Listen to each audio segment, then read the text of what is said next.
18 horas. Notícias de Manaus, Amazonas, Brasil e do mundo.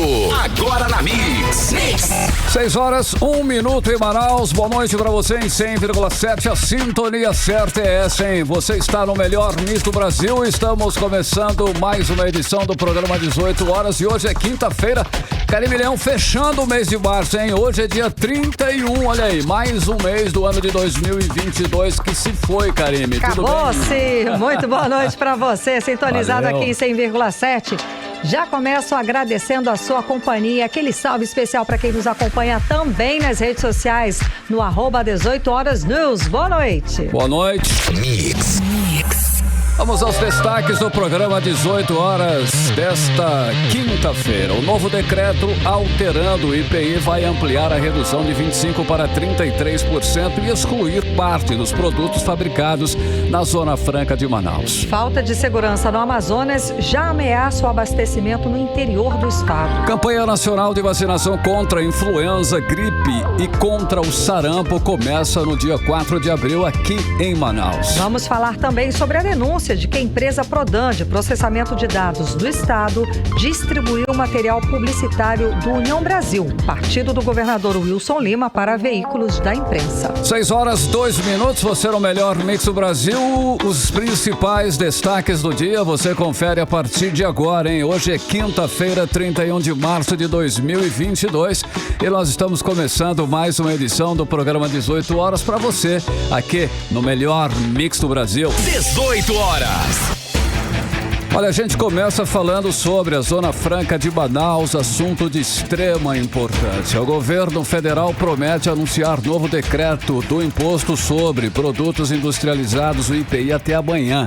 A redução do imposto vai ser ampliada de 25% para 33% e vai excluir parte dos produtos fabricados na Zona Franca de Manaus. Karime. É exatamente o que os empresários do Polo Industrial de Manaus esperam, que esse novo decreto corrija o decreto anterior que está em vigor há mais de um mês e tirou as vantagens da Zona Franca de Manaus.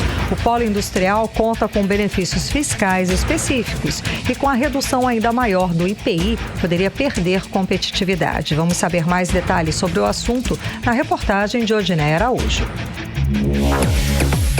Empresários do Amazonas passaram o dia à espera da publicação de uma nova redução do imposto sobre produtos industrializados, elevando o corte total das alíquotas do IPI para 33%.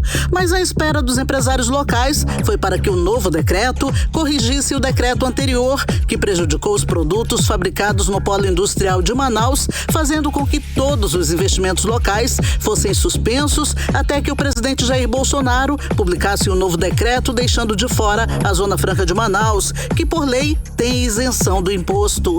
Um dos que aguarda a nova publicação é o presidente do CIEAM, o Centro das Indústrias do Amazonas, o Wilson Périco. Nós nunca fomos contra a redução do IPI. Nós, como brasileiros, ninguém pode ser contra a redução de impostos e nós não somos contra a redução de impostos. Acontece que se o objetivo é fomentar a indústria nacional e gerar emprego para brasileiros, por que é que esse decreto atinge também os produtos importados?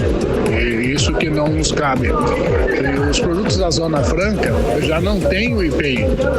Então, para que considerar esses produtos nessa cesta também, colocando em risco a competitividade dos investimentos e em risco principalmente a maior riqueza que esses investimentos deixam para o país, que são os empregos gerados em território nacional. A abrangência dessa redução, o interesse seria gerar emprego no país e você favorecendo os produtos importados que competem diretamente com as indústrias brasileiras. Como o decreto não saiu no Diário Oficial de hoje, os empresários aguardam uma edição extra ou que o documento seja publicado até amanhã, conforme anúncio de agência de notícias, citando como fonte o Ministério da Economia. De acordo com as informações publicadas, o governo federal vai anunciar no novo decreto algumas exceções para bens produzidos na Zona Franca de Manaus para preservar a competitividade. Enquanto o novo decreto não sai para corrigir a publicação anterior, do dia 25 de fevereiro, que prejudicou o Amazonas, empresas instaladas em Manaus decidiram suspender todos os investimentos, como informou ao 18 horas o presidente da Eletros, Associação Nacional de Fabricantes de Produtos Eletroeletrônicos, José Jorge do Nascimento Júnior. O que a gente tem ouvido dos empresários, das empresas, é que elas suspenderam todos os novos investimentos, suspenderam todos as projeções de crescimento, aguardando uma definição final sobre essa revisão da redução do IPI. Odinei Araújo para o 18 horas. Você está ouvindo 18 horas. Entrevista do dia. E hoje vamos conversar com o prefeito de Manaus, Davi Almeida, sobre os destaques das ações da prefeitura e ainda dos bastidores das eleições de 2022.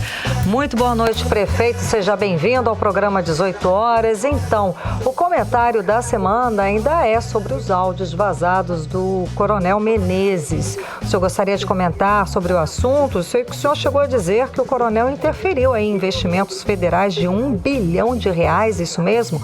Boa noite, seja bem-vindo. Ô, Karine, boa noite a todos vocês. Boa noite.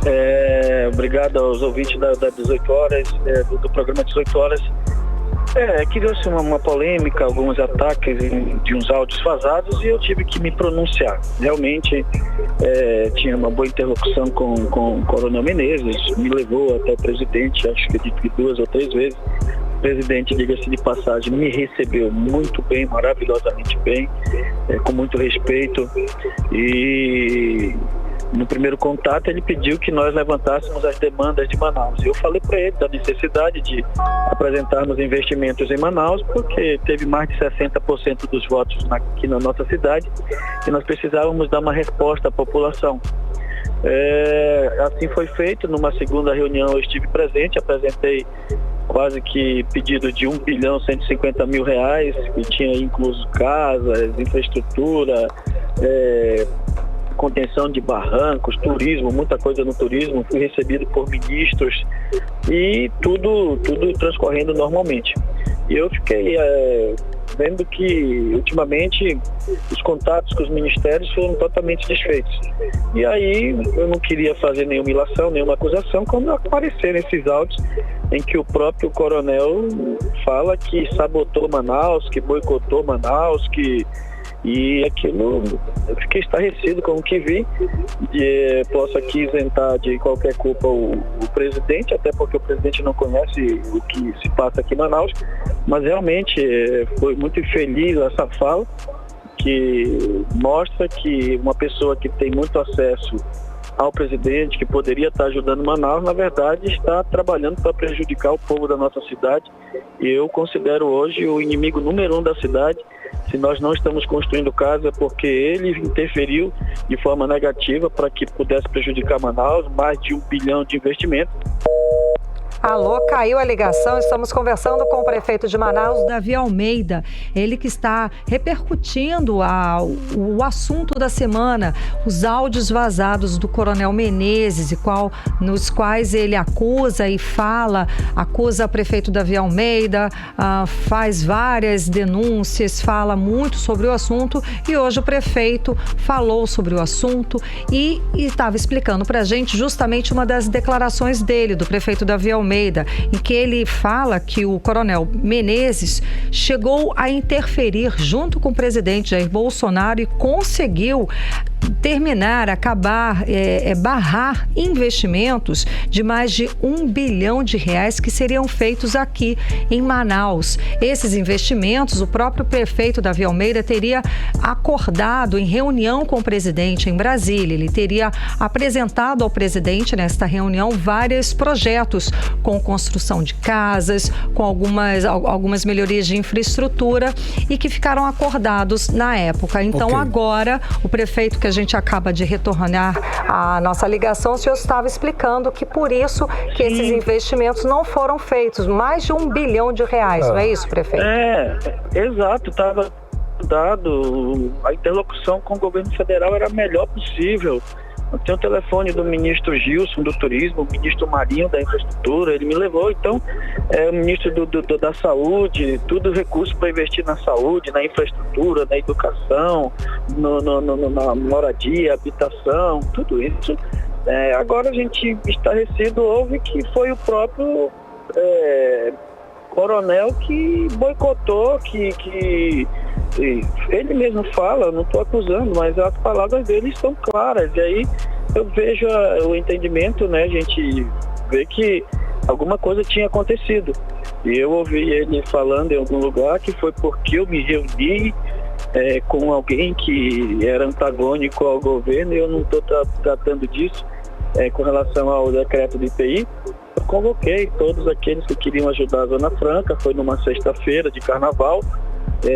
Todo mundo sabe que no sábado eu me recolho das minhas atividades religiosas, e no domingo eu liguei para todos aqueles que estavam em Manaus, e dos que estavam em Manaus, inclusive, realmente o senador Omar prestou solidariedade, o deputado Marcelo Ramos, mas o deputado Pablo também participou, que é um deputado bolsonarista, o deputado Alberto Neto participou, quis ajudar, ajudou, fez as interlocuções necessárias.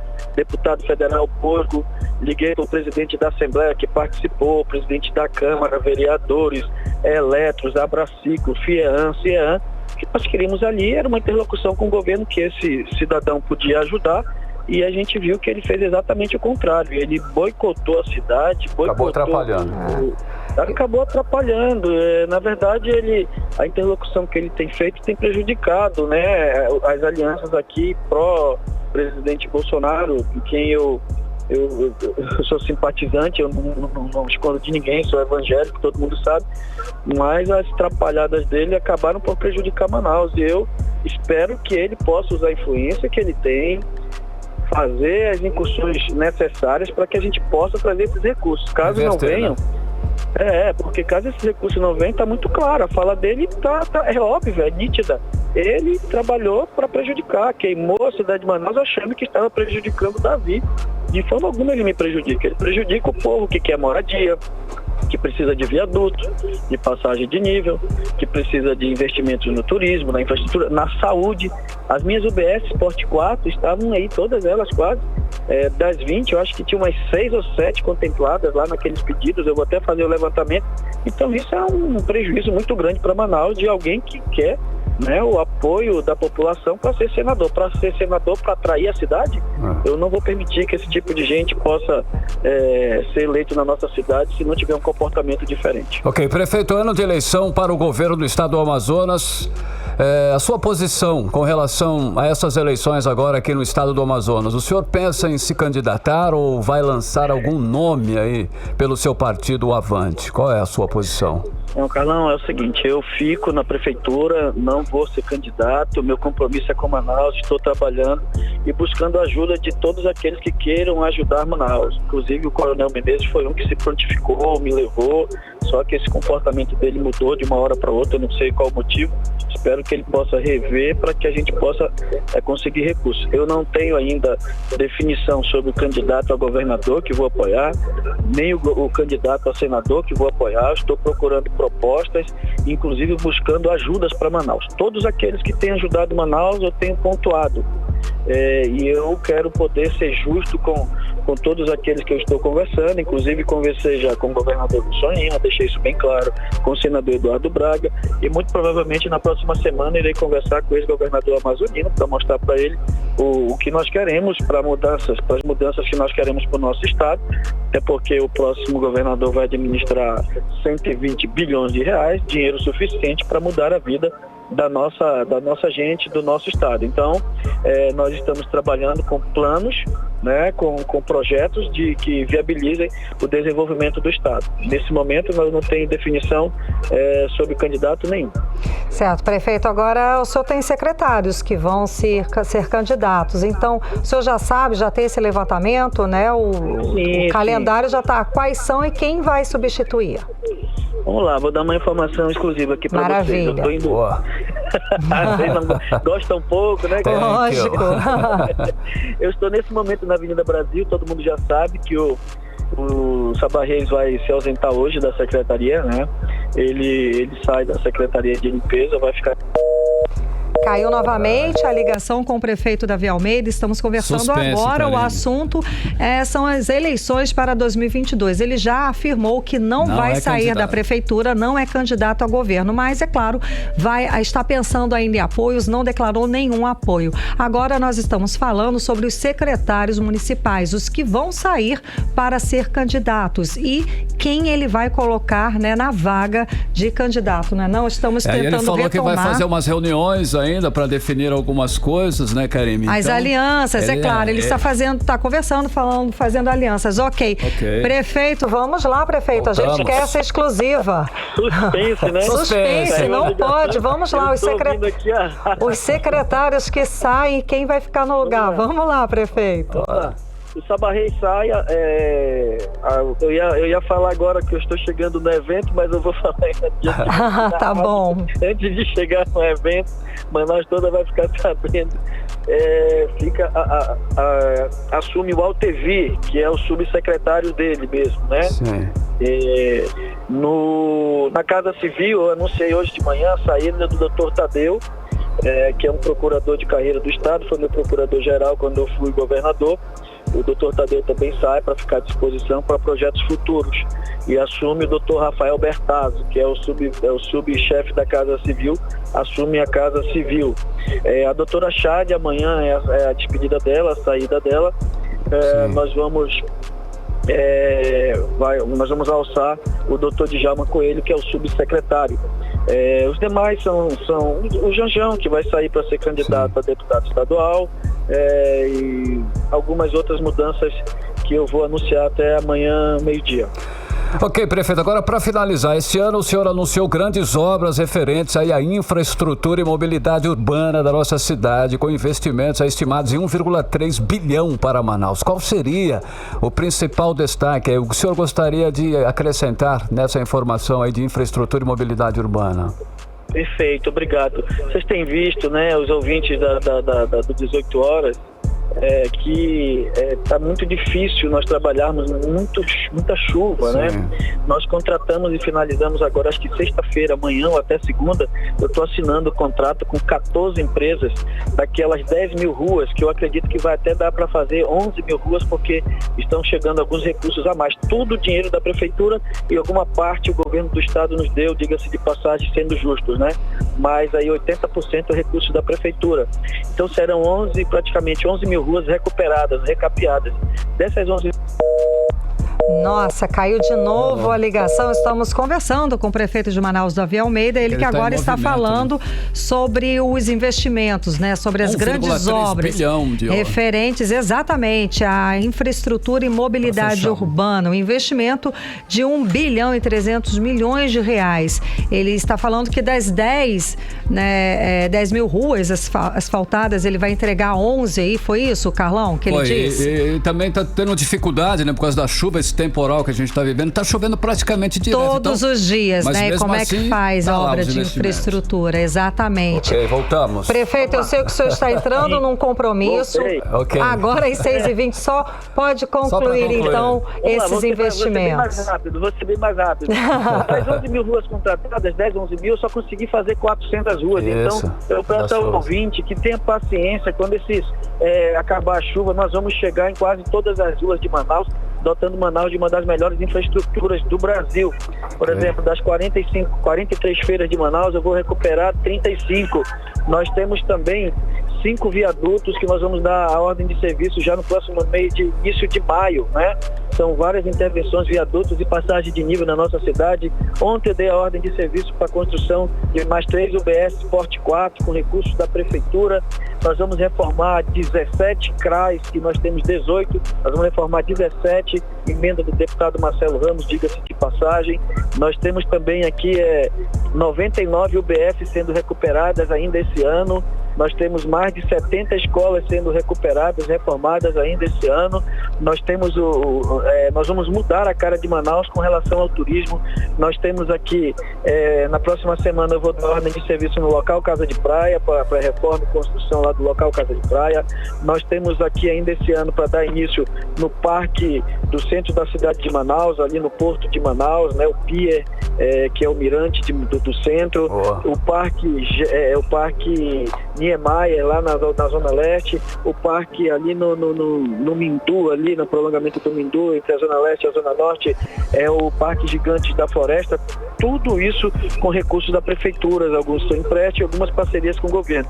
Além de trabalhar para melhorar a vida das pessoas na nossa cidade, na educação, na saúde, transporte coletivo, mais de 100 ônibus novos chegando, muitas praças reformadas, recuperadas, e nós estamos buscando melhorar a vida das pessoas em todos os sentidos da nossa cidade. Ok, muitíssimo obrigada pelas informações, pela participação conversando com a gente hoje aqui no 18 Horas, prefeito. Obrigado. Obrigado, amigos. Desculpa aí essa ligação. Imagina, 3 vezes. A gente sabe que está na correria, prefeito. Muito obrigado. Boa noite, pessoal. Boa noite, bom trabalho.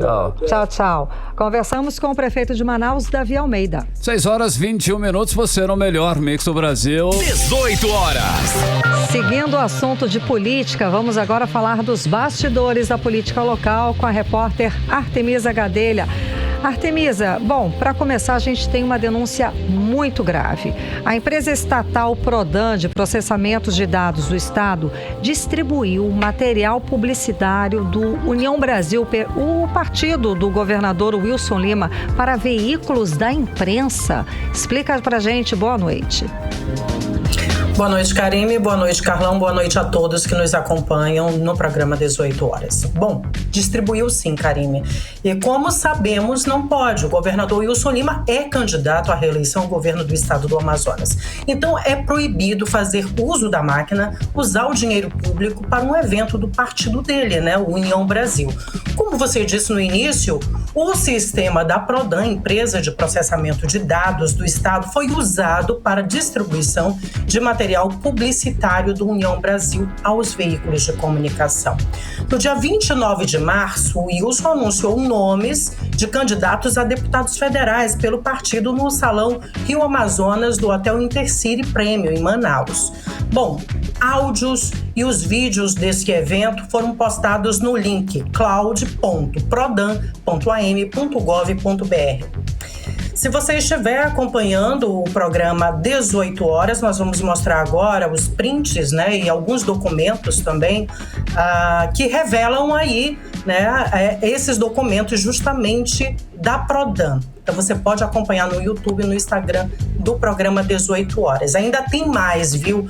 O link foi distribuído também num grupo de jornalistas no WhatsApp, pela assessoria do ex-deputado e ex-secretário municipal de Educação, Paulderney Avelino. Paulderney é presidente da União Brasil e pré-candidato a deputado federal. Eu entrei em contato com a assessoria do presidente Paulderney, mas não tive resposta. Tentei ainda também a Secretaria de Comunicação do Estado, tanto por telefone quanto por e-mail, e como sempre não responderam, viu, Karime e Carlão? O que eu acho particularmente uma falta de respeito com a imprensa, porque eles nunca respondem a gente. Então, nesse documento, é possível ver o IP, o número identificador do computador do link distribuído com material de campanha eleitoral do União Brasil. E ele é da Prodan.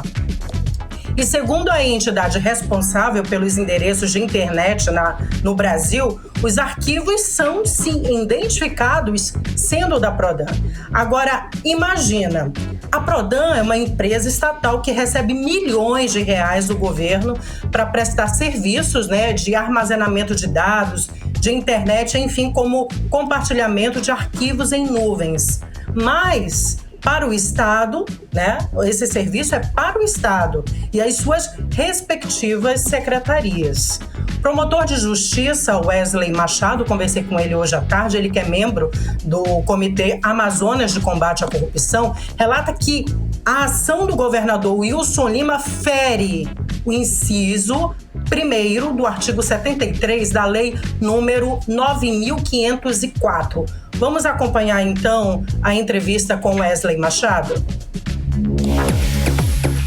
Diante da notícia de que o atual chefe do Poder Executivo Estadual e candidato à reeleição a governador usou a máquina pública em favor de sua pretensa candidatura, será possível a instauração de procedimento perante a Procuradoria Regional Eleitoral para a reunião de elementos sobre a conduta ilícita. Também é possível que seja ajuizada uma ação, uma tutela de urgência requerida em caráter antecedente junto à Justiça Eleitoral para requerer o impedimento do uso da máquina pública em favor da campanha eleitoral. Caso se tenha notícia de que novas condutas ilícitas serão praticadas em detrimento da isonomia das campanhas e das candidaturas, já é possível o manejo dessa medida judicial para evitação da continuidade dessa quebra da igualdade de oportunidades. Você está ouvindo 18 horas. Então nós ouvimos aí o promotor de justiça Wesley Machado. E ainda, Karime e Carlão, o partido, no caso União Brasil, que foi beneficiado pelo governador, né, aí beneficiando pelo uso da máquina pública, pode perder inclusive dinheiro do fundo partidário, viu? Para o deputado Dermilson Chagas, inclusive, a denúncia é gravíssima. Vamos ouvi-lo agora. Eu acredito que haverá complicações sérias para as pessoas que lá estavam, para o governador também, pelo total de respeitos. Os pré-requisitos estão estabelecidos. A veracidade, o elemento essencial, a prova está materializada. Não pode haver isso. O governo deve ter muito cuidado com o uso dessa estrutura pública, com o uso, de uma empresa pública na divulgação de um ato político seu que é de filiação a um partido. Então, se essa denúncia chegar ao Ministério Público Federal Eleitoral, com certeza haverá muitas complicações já de início o governador por uso indevido da máquina pública. Você está ouvindo 18 horas. Ouvimos então o deputado Dermilson Chagas. Ontem mesmo eu já havia comentado aqui dos exageros, nas redes sociais do governador Wilson Lima, enfim, os vídeos exaltando as qualidades dele, o uso do número do partido, blusas, adesivos, bandeiras, enfim, a máquina do Estado, a exposição, sendo tudo isso, usado numa disputa desleal. E eu sempre comento que cabe ao Ministério Público, fiscalizar isso. Falando em Ministério Público, eu entrei em contato com a assessoria de comunicação, que disse que a minha demanda foi incluída na lista de trabalho deles, mas até o fechamento dessa edição eu não tive resposta, viu, do Ministério Público do Estado do Amazonas. Já o TRE informou que as denúncias devem ser encaminhadas ao órgão para então que a Justiça Eleitoral possa avaliar a denúncia. Nos bastidores, se comenta que vários partidos estão se organizando para entrarem, então, aí com a denúncia contra o governador Wilson Lima. Nós vamos acompanhar. Karime, e nós fazemos questão, viu, de não deixar esse assunto no esquecimento. Karime e Carlão. E Artemisa, temos novas filiações acontecendo por aí. Nomes que foram citados nos bastidores se concretizaram. Quais são esses nomes, Artemisa Gadelha? Pois é, até o prefeito, o prefeito de Manaus, Davi Almeida, acabou comentando aí sobre o ex-secretário da Casa Civil, Tadeu Souza, ele que vinha crescendo aí como uma das apostas de Davi Almeida, se filiou ao Avante, e ele é uma das grandes apostas para ser o vice a ser indicado na chapa que Davi for apoiar ao governo do estado do Amazonas. Mas, por enquanto, são especulações. Existe a possibilidade também dele disputar uma cadeira para deputado estadual. Nós vamos aguardar, né? Comentamos também sobre a mudança de partido do vereador Marcelo Serafim, ele que é líder do prefeito na Câmara Municipal de Manaus. Agora sim, ele se filiou realmente ao Avante após 27 anos no PSB e deve disputar uma vaga na Câmara Federal. Já o senador Omar Aziz confirmou hoje, durante a apresentação da chapa do PSD Amazonas, que é pré-candidato à reeleição ao Senado. E ainda lançou as pré-candidaturas dos deputados federais Sidney Leite e Marcelo Ramos à Câmara Federal. Omar reafirmou também o apoio ao pré-candidato à presidência, né, Luiz Inácio Lula da Silva. Lula, que esteve em Manaus recentemente, tem algumas semanas, né? E também falou do apoio à reeleição de Omar ao Senado Federal. Karime Carlão. Obrigada pelas informações, Artemisa Gadelha. Boa noite, bom trabalho. Uma ótima noite para vocês também. Até amanhã. Tchau, tchau. Tchau. Até amanhã, 6h30. Você no melhor mix do Brasil. 18 horas. Olha só, a campanha nacional de vacinação contra a influenza, gripe e contra o sarampo acontece em Manaus entre os dias 4 de abril e 3 de junho. A vacinação contra a influenza será direcionada a 17 grupos prioritários definidos pelo Ministério da Saúde, iniciando com idosos a partir de 60 anos e também trabalhadores da saúde, Karime. Exato. Já a campanha contra o sarampo terá 2 grupos como público-alvo: trabalhadores da saúde e crianças de 6 meses a menores de 5 anos. A campanha contra a influenza será disponibilizada a vacina trivalente, que protege contra 3 tipos de cepas de vírus em combinação: H1N1, H3N2 e linhagem B. Agora, quem explica melhor pra gente é a repórter Nathalie Moraes. Depois do surto de gripe em todo o Amazonas, a campanha de imunização contra a influenza A gripe já tem data marcada para começar, iniciando na próxima segunda-feira, dia 4 de abril. Além da campanha contra a influenza, inicia-se também a campanha contra o sarampo. A expectativa é vacinar mais de 1.375.000 pessoas contra a influenza e mais 440.000 contra o sarampo. O secretário de Saúde do Amazonas, Alon Arsamadi, explicou o principal objetivo da campanha de imunização. A vacinação da influenza é importante para evitar a disseminação dos vírus que causam a gripe, sobretudo nesse período que ainda é sazonal para doenças respiratórias. A vacinação contra o sarampo, que ocorrerá também de forma simultânea, é a única forma de erradicarmos a doença e contamos com a adesão da população para esse período de vacinação. A vacinação é direcionada a 17 grupos prioritários já definidos pelo Ministério da Saúde, iniciando com os idosos a partir de 60 anos e os trabalhadores de saúde, como explica a enfermeira Lilian Furtado, do Departamento de Vigilância Epidemiológica da Fundação de Vigilância em Saúde do Amazonas. Crianças de 6 meses e menores de 5 anos, gestantes e puérperas, povos indígenas, trabalhadores de saúde, idosos com 60 anos e mais, professores de escolas públicas e privadas, pessoas portadoras de doenças crônicas não transmissíveis, pessoas com deficiência permanente, profissionais de segurança e salvamento e das Forças Armadas, os caminhoneiros, os trabalhadores de transporte coletivo rodoviários de passageiros e de longo curso, trabalhadores portuários, funcionários do sistema prisional, adolescentes e jovens de 12 a 21 anos sob medidas socioeducativas e a população privada de liberdade. A população pode buscar a imunização na unidade básica de saúde mais próxima a partir do dia 4 de abril. O dia D de vacinação, ou seja, o dia em que a campanha será ainda mais intensificada, será no dia 30 de abril. Já o encerramento da mobilização está previsto para o dia 2 de junho. Na campanha contra a influenza, será disponibilizada a vacina trivalente, que protege contra os 3 tipos de cepas de vírus em combinação H1N1, H3N2 e a linhagem B Victoria. Segundo a Secretaria Municipal de Saúde, a vacina contra a influenza poderá ser administrada simultaneamente com outras vacinas, exceto a vacina contra a Covid-19, em que deve ser respeitado um intervalo mínimo de 15 dias em relação às crianças de 5 a 11 anos. Nathalie Moraes para o 18 horas. Você está ouvindo 18 horas.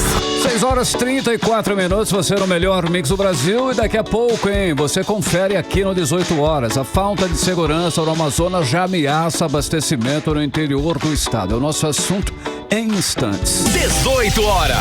E agora nós vamos conferir a previsão do tempo para hoje, quinta-feira, noite de quinta-feira. Tempo e temperatura com Karime Leão. Previsão do tempo.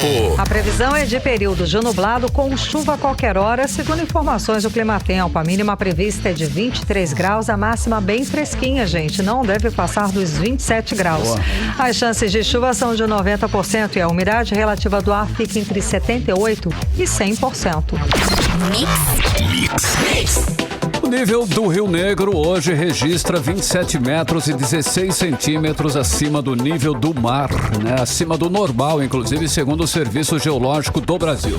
A expectativa é que aqui em Manaus o Rio Negro chegue aos 29 metros e 4 centímetros durante a cheia deste ano. Olha aí, Karime. Exatamente, Carlão. Ainda segundo a previsão do Serviço Geológico, existe pouca chance de alcançar a marca histórica do ano passado, quando a cota registrou 30 metros e 20 centímetros. A previsão do Serviço Geológico do Brasil é que a cota máxima deve ser atingida no mês de junho e pode variar entre 28 metros e 7 centímetros e 30 metros e 10 centímetros.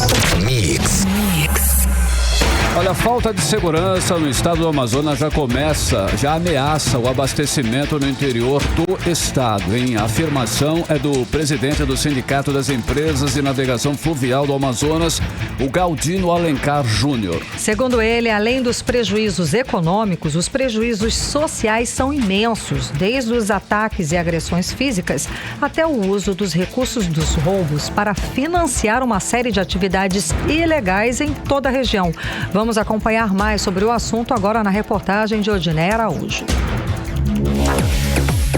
A falta de segurança ligada ao transporte, que antes era coisa só da capital, agora já faz parte até da preocupação dos donos de embarcações que abastecem o interior do Amazonas. Tanto é que eles se reuniram por 2 dias em Manaus para falar sobre o assunto e pedir apoio do governo do estado para a segurança dos rios do Amazonas.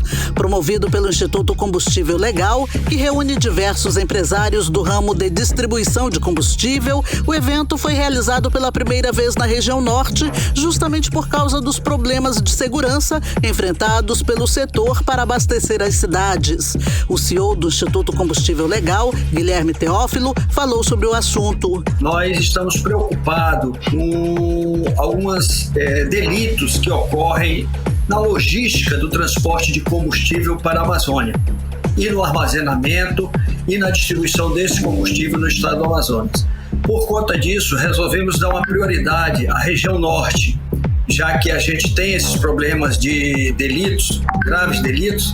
Nossa intenção é colaborar, fazer doações para os órgãos de fiscalização e de segurança, através de a tecnologia que já está disponível, a tecnologia 5G, que chega agora para monitorar essas embarcações, para monitorar os pontos mais extremos. O presidente do Sindarma, Sindicato das Empresas de Navegação Fluvial do Amazonas, Galdino Alencar Júnior, disse no evento que o transporte de combustíveis e alimentos para o interior do Amazonas está ameaçado e que, diante do atual cenário de insegurança nos rios do Amazonas, o serviço pode ficar comprometido caso as transportadoras não recebam o apoio das forças de segurança do estado, do governo federal e até das empresas distribuidoras de combustíveis.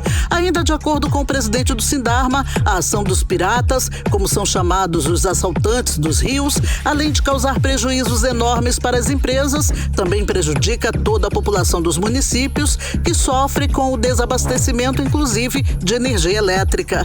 Isso porque, muitas vezes, o combustível para abastecer o grupo gerador não consegue chegar às comunidades mais isoladas. O 18 horas tentou falar com o presidente Galdino Girão, mas a assessoria dele informou que ele não poderia falar com nossa equipe por motivos de viagem. Mas durante o evento, o Sindarma apresentou um relatório de todos os ataques realizados contra as embarcações nos rios amazonenses nos últimos anos. Sem apoio policial do estado, as transportadoras, segundo o Sindicato de Empresas de Navegação, estão utilizando escoltas de segurança particular, além de monitoramento via satélite para tentar diminuir as perdas. Só que isso tudo encarece o transporte de produtos para o interior do Amazonas. O 18 Horas tentou ouvir também a Secretaria de Segurança Pública do Amazonas e o governo do estado para saber o que tem sido feito para garantir a segurança dos rios do Amazonas, mas até o fechamento da reportagem, eles não enviaram resposta. Odneia Araújo para o 18 Horas. Você está ouvindo 18 Horas. Agora 6 horas e 39 minutos. Vamos seguir para Brasília, conversar com o correspondente do programa 18 Horas, o jornalista Carlos Eduardo Matos. Carlos Eduardo, boa noite. Que semana tensa, que semana com muitos acontecimentos. Difícil. Haja Rivotril. Corre. Por aí, né? Hoje todos foram surpreendidos, então, com a desistência de Sérgio Moro, né, nessa disputa eleitoral para a presidência da República. Bom, e também João Dória ameaçou sair, hoje fez um discurso inflamado, um discurso já de candidato absoluto à presidência, enfim. Resume aí pra gente os últimos acontecimentos de hoje, porque de manhã é uma coisa. Né? De manhã é uma coisa, de tarde, no fim da noite é outra coisa. Boa noite. São acontecimentos. Boa noite, Cadu. Boa noite, Karime. Boa noite, Carlão. Boa noite a todos que nos ouvem. Sérgio Moro pegou o barco do Balatal mais cedo que o previsto, viu, Karime? Pegou o beco. Pegou o beco. Ele desistiu dessa pré-candidatura dele à presidência da República, mesmo estando na liderança do grupo da Terceira Via, empatado tecnicamente com Ciro Gomes. Mas ele nunca superou aquele nível acima dos 10% das intenções de voto. O Podemos, muito pressionado pela polarização, não conseguiu manter o nome de Sérgio Moro. Faltou apoio dentro do partido. Da parte dele, de Sérgio Moro, faltou timing, faltou tato político, faltou experiência, poder de articulação e principalmente narrativa. Sobrou ingenuidade da parte dele. Ele nunca abandonou o discurso de juiz federal e de herói da Operação Lava Jato. Achou que isso era o suficiente para disputar a presidência da República. Ao longo do caminho dele, como pré-candidato, ele nunca se portou como um homem que entende das maiores prioridades do país.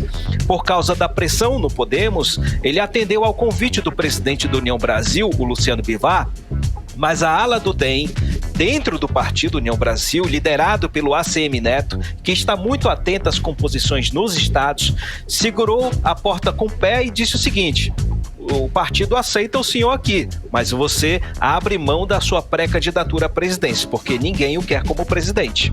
Não havia nem vaga para ele disputar o Senado, como ele queria, que a gente já falou sobre esse assunto aqui no 18 Horas há um tempo atrás.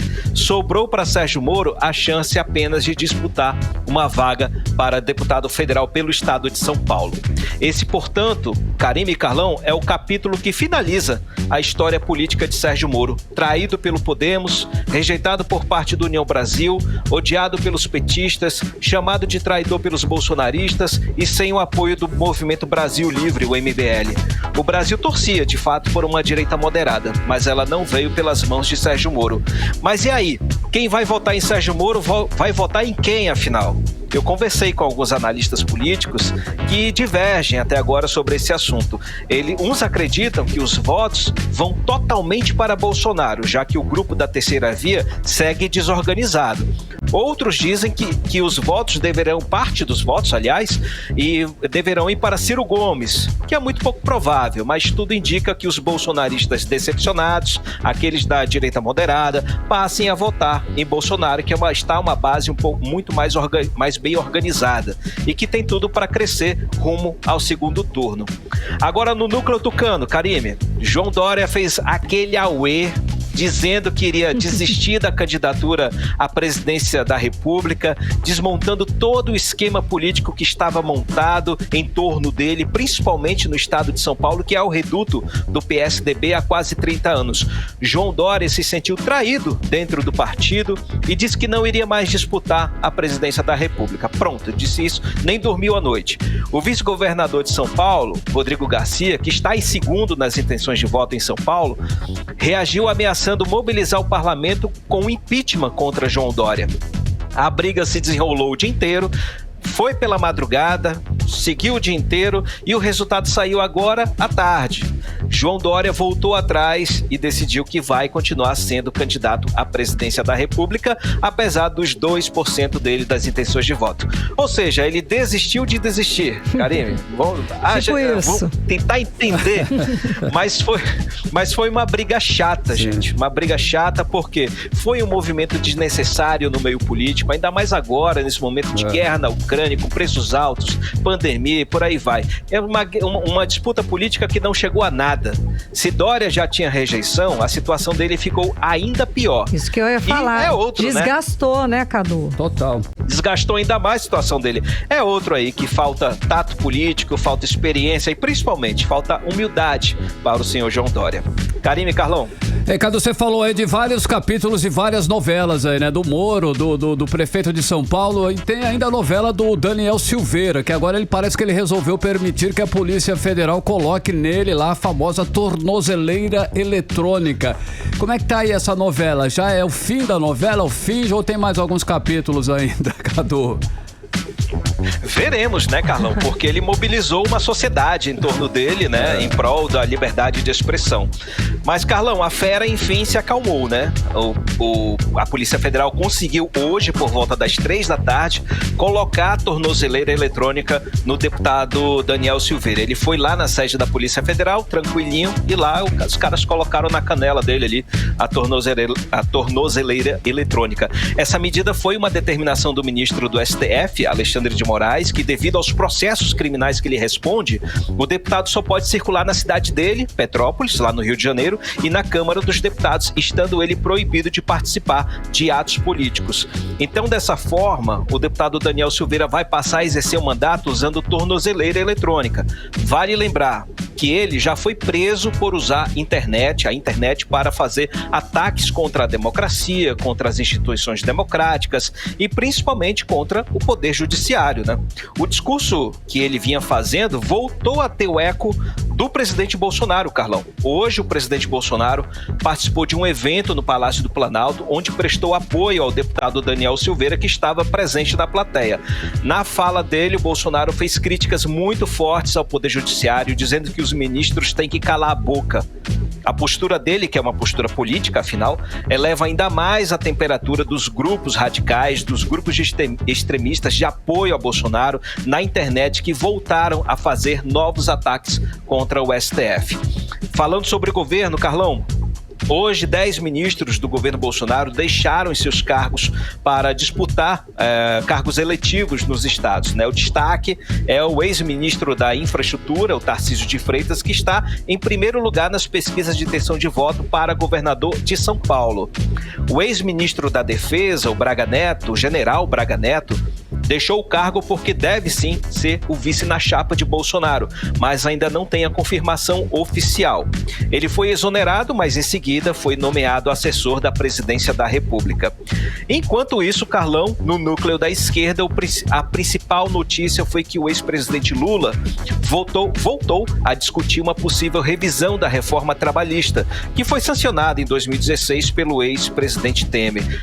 2018. Ele voltou a se encontrar com a ministra do Trabalho da Espanha, Yolanda Díaz, com quem vem aprimorando esse assunto, já que lá na Espanha a reforma trabalhista foi revogada.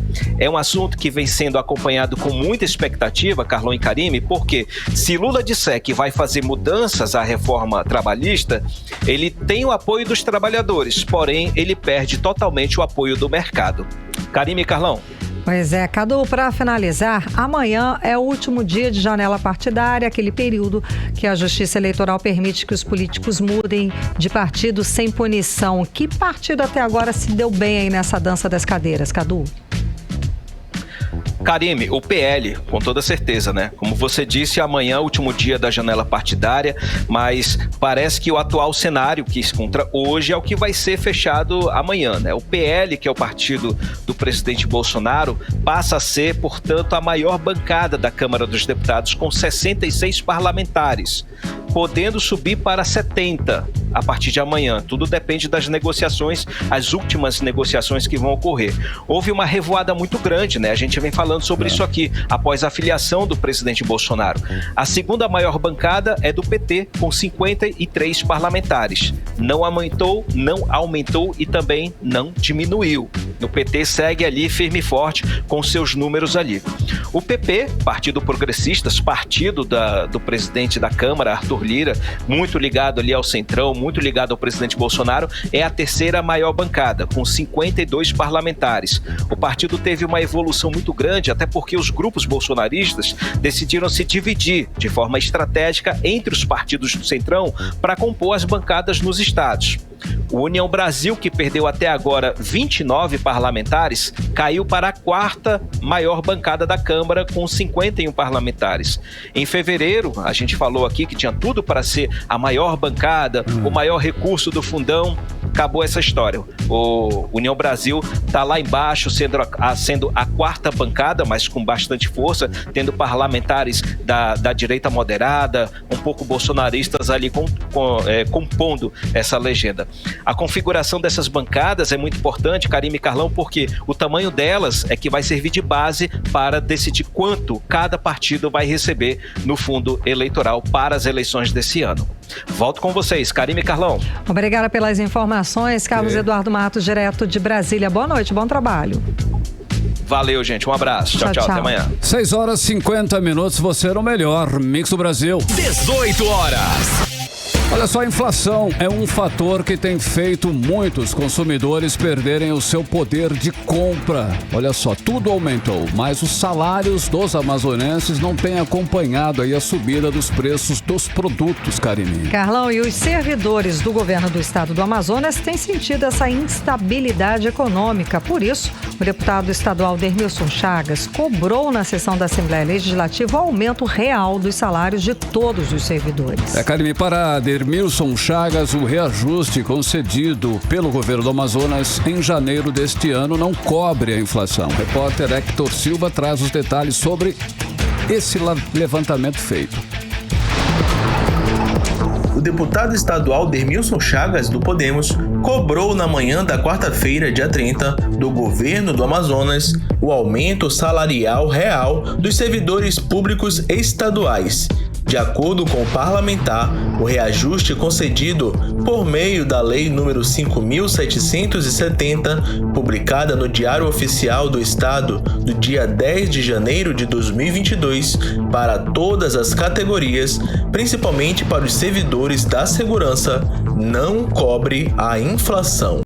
Dermilson Chagas lembrou que os servidores públicos foram os que mais sofreram com o aumento da inflação, porque além do processo inflacionário em si, eles foram vítimas do pacote da maldade de Wilson Lima, causada pela falta de planejamento do governo do Amazonas, que não soube controlar os seus gastos e que, por esta razão, teve de congelar por um período de mais de 2 anos a concessão de reajuste salarial para o funcionalismo público. Então, até o dia 5, o governador pode mandar para cá os projetos para serem votados em relação às datas base dos servidores públicos: professor, policial, civil, militar, bombeiro, educação, saúde, administrativo, os órgãos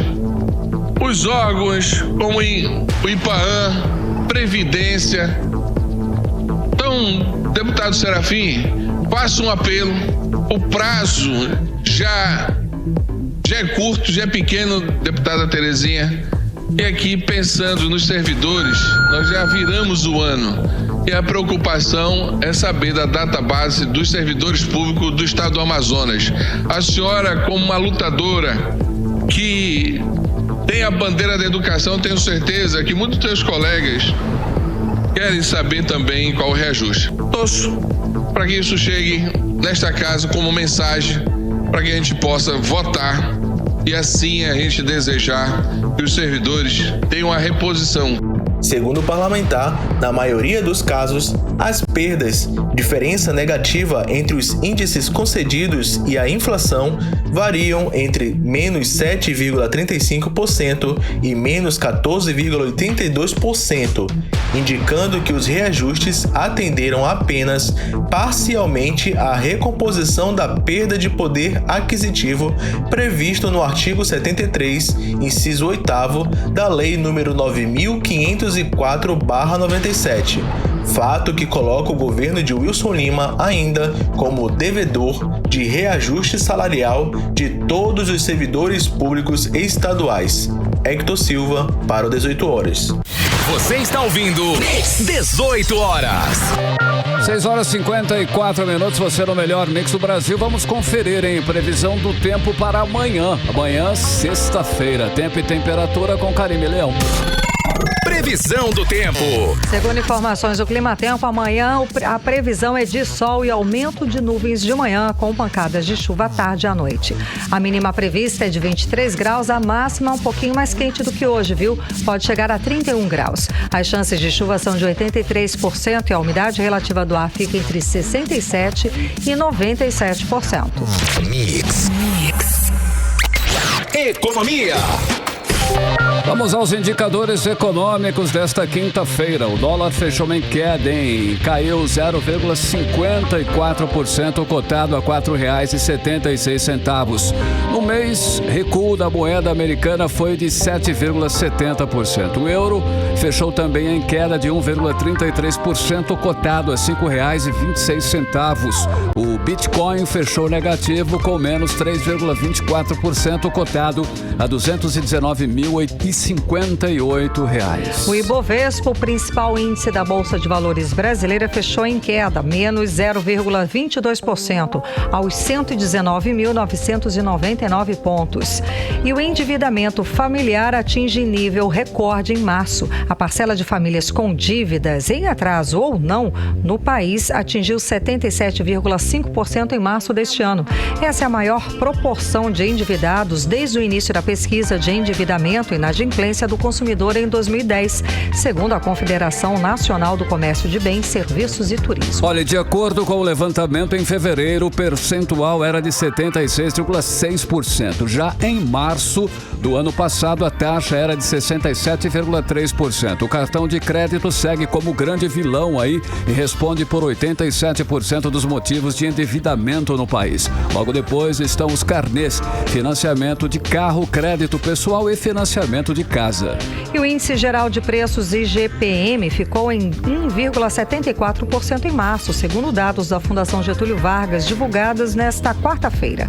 Em março do ano passado, o índice havia subido 2,94%. Com o resultado, o índice acumula alta de 5,49% ao ano. O reajuste dos combustíveis pesou para o resultado. Esse índice é conhecido como inflação do aluguel, por servir de parâmetro para o reajuste de diversos contratos, como os de locação de imóveis. Além de variação dos preços ao consumidor, o índice também acompanha o custo de produtos primários, matérias-primas, preços no atacado e dos insumos para a construção civil. 18 Horas. Olha só. Mulher denuncia ao Ministério Público do Amazonas o uso irregular de seu nome como funcionária da Assembleia Legislativa do Amazonas. E quem nos conta essa história é o repórter Hector Silva. Vamos acompanhar. Imagine ter seu nome publicado em um cargo público, mas não receber nenhum dinheiro por isso. Foi o que aconteceu com Soraya Amazonas da Silva, que informou ao Ministério Público que seus dados pessoais estariam sendo utilizados de forma indevida, como se ela fosse contratada como assistente administrativo da Assembleia Legislativa do Amazonas, na qual nunca trabalhou. A promotora de justiça Clei Barbosa Martins instaurou o inquérito para apurar o caso e já pediu informações à Assembleia Legislativa do Amazonas sobre o assunto. A promotora requisitou ainda perícia grafotécnica, já que constam nos documentos de admissão e exoneração a assinatura de Soraya, que ela afirma não ter sido feita por ela. A reportagem do 18 Horas procurou a assessoria da Assembleia Legislativa do Amazonas, que informou que já tem conhecimento sobre o processo e que já respondeu todos os questionamentos feitos para o órgão. Hector Silva, para o 18 Horas. Você está ouvindo 18 Horas. Agora em Manaus, 6 horas e 59 minutos. Seguimos direto para o Editorial 18 Horas. Editorial 18 Horas. As notícias ruins na área de segurança pública no Amazonas não param. Agora, de acordo com as empresas de navegação, o ataque dos bandidos nos rios ameaça o transporte para o interior do Amazonas. Agora, além de causar sofrimento e medo, a falta de segurança no estado tem mais uma grave consequência. Está aumentando os preços dos combustíveis e alimentos para a população dos municípios mais pobres. Por falta de segurança, o gás e a comida aumentam ainda mais de preço. Ou seja, a falta de segurança pública no estado já ultrapassou todas as fronteiras e agora atinge também o bolso do povo do interior. É a velha história. O governo dá um bocadinho com uma das mãos e tira um bocadão com a outra. 18 Horas. 7 horas, Karime. 7 horas ali, em ponto. Fechou, gente. Obrigada pela companhia. Um beijo e até amanhã. Até amanhã. Continue bem, continue em 100,7. Você ouviu 18 Horas.